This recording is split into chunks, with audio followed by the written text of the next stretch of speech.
আজকে আপনাদের দারুণ স্বাদের একটা রেসিপি বানিয়ে দেখাবো। একবার হলেও আপনারা বাড়িতে বানিয়ে দেখতে পারেন, খেতে ভীষণ ভালো হয়। আজকে আমি বানাবো সাউথ ইন্ডিয়ার স্ট্রিট ফুড স্টাইলে এগ রাইস রেসিপি। এটা বানাতে যতটা সহজ, খেতে ততটাই টেস্টি। এটা যে কেউ খুব সহজে বানিয়ে নিতে পারবেন। আপনারা ভিডিওটা সম্পূর্ণ দেখুন, ভালো লেগে থাকলে অবশ্যই কমেন্ট করে জানাবেন। নমস্কার, অনুর হেসেলে আপনাদের সকলকে স্বাগত। আসুন শুরু করি আমার আজকের রেসিপিটি। এগ রাইস বানানোর জন্য আমি এখানে নিয়েছি 1 কাপ বুলেট রাইস। আপনারা যদি বুলেট রাইস পান ভালো, তা না হলে বাসমতি রাইস বা জিরা রাইস দিয়েও বানিয়ে নিতে পারবেন। আবার আমরা সাধারণত যে বয়েল রাইস খেয়ে থাকি, সেই রাইস দিয়েও কিন্তু বানাতে পারেন। তবে সাউথ ইন্ডিয়া বা ব্যাঙ্গালোরে এই বুলেট রাইস দিয়ে এই রেসিপিটা বানিয়ে থাকে, তাই আজকে আমি এই রাইসটা দিয়েই বানিয়ে দেখাচ্ছি। ভালোভাবে রাইসটাকে জল দিয়ে ধুয়ে পরিষ্কার করে নেব। 2 থেকে 3 বার জল বদলে বদলে ভালোভাবে চালটাকে ধুয়ে পরিষ্কার করে নিয়েছি। এবার ভাতটা তৈরি করে নেব, তাই একটা পাত্রের মধ্যে আমি জল গরম হতে দিয়েছিলাম। জলটা বেশ ভালোভাবে গরম হয়ে গেছে। জলের মধ্যে আমি দিয়ে দেব ধুয়ে রাখা চালটা। এর মধ্যে কোনো লবণ বা তেল কিচ্ছু দেব না। সাধারণত আমরা বাড়িতে যেইভাবে ভাত তৈরি করি সেইভাবেই কিন্তু ভাতটা তৈরি করে নিতে হবে।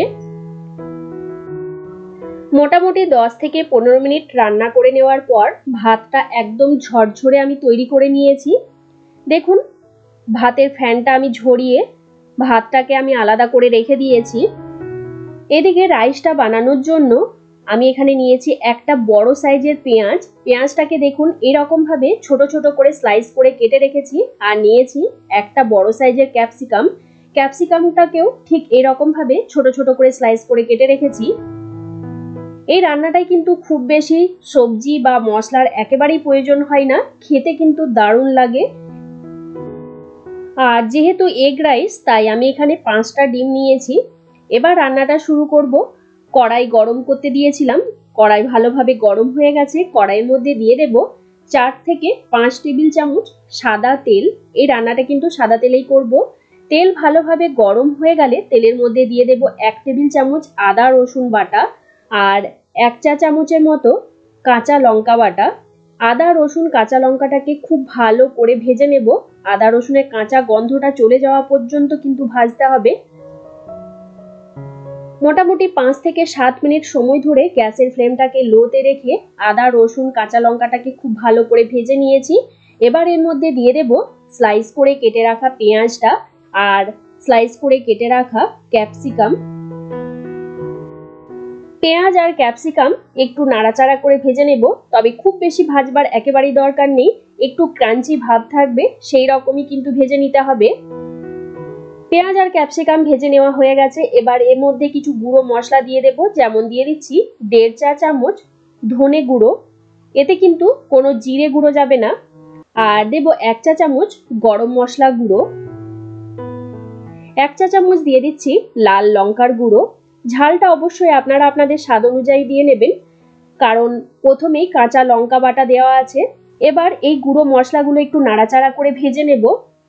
মশলা ভালো করে ভেজে নেওয়া হয়ে গেছে। এবার এর মধ্যে দিয়ে দেব ডিম। আমি 5টা ডিম এর মধ্যে ফাটিয়ে দিয়ে দিচ্ছি।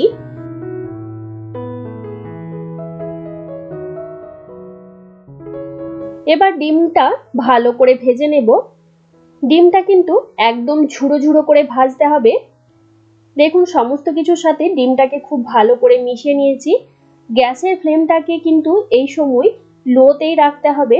হাইতে রাখলে কিন্তু কড়াইটা পুড়ে যাবে আর ডিমটাও ভাজা যাবে না খুব ভালো করে। দেখুন, ডিমটা একদম ঝরঝরে হয়ে গেছে। এবার এর মধ্যে দিয়ে দেব আগের থেকে তৈরি করে রাখা ভাতটা।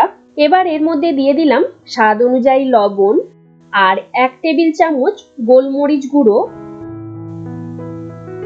দেব 2 টেবিল চামচ সয়া সস। এবার সমস্ত কিছু একসাথে খুব ভালো করে মিশিয়ে নেব। আপনারা যদি ফেসবুক বা ইনস্টাগ্রাম থেকে আমার ভিডিওগুলো দেখে থাকেন, অবশ্যই আমার পেজটাকে ফলো করে রাখবেন। আর আপনাদের রেসিপিটা কেমন লাগলো অবশ্যই কমেন্ট করে জানাবেন। সবকিছু একসাথে খুব ভালো করে মিশিয়ে নেওয়া হয়ে গেছে।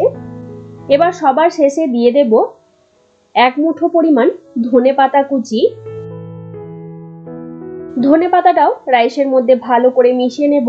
আপনারা দেখেই নিশ্চয়ই বুঝতে পারছেন রাইসটা কতটা ঝরঝরে হয়েছে, আর এটা গরম গরম খেতে কিন্তু দুর্দান্ত লাগে। একবার হলেও আপনারা বাড়িতে বানিয়ে দেখতে পারেন, খেতে ভীষণ ভালো লাগে। তৈরি হয়ে গেল আমার আজকের রেসিপি এগ রাইস। এই গরম গরম এগ রাইসের সাথে আর কিছুই লাগবে না, এতটাই টেস্টি হয়। সাথে আমি স্যালাড দিয়ে পরিবেশন করছি। আপনাদের রেসিপিটা কেমন লাগলো কমেন্টের মাধ্যমে জানানো কিন্তু চাই। রেসিপিটা ছেড়ে যাওয়ার আগে একটা লাইক করবেন, আর আপনারা আপনাদের বন্ধুদের সাথে রেসিপিটা শেয়ার করুন। যারা যারা এখনো পর্যন্ত আমার চ্যানেলটা সাবস্ক্রাইব করেননি তারা সাবস্ক্রাইব করে পাশে বেল নোটিফিকেশনটা প্রেস করে অল অপশনটা প্রেস করে রাখবেন। তাহলে আমি চ্যানেলে যখনই কোনো নতুন রেসিপি শেয়ার করব সবার প্রথমে নোটিফিকেশন আপনাদের কাছে পৌঁছে যাবে। আজকের মতো এই পর্যন্ত, আবারও কোনো নতুন রেসিপি নিয়ে হাজির হব আপনাদের কাছে। আপনারা ভালো থাকবেন, সুস্থ থাকবেন। ধন্যবাদ।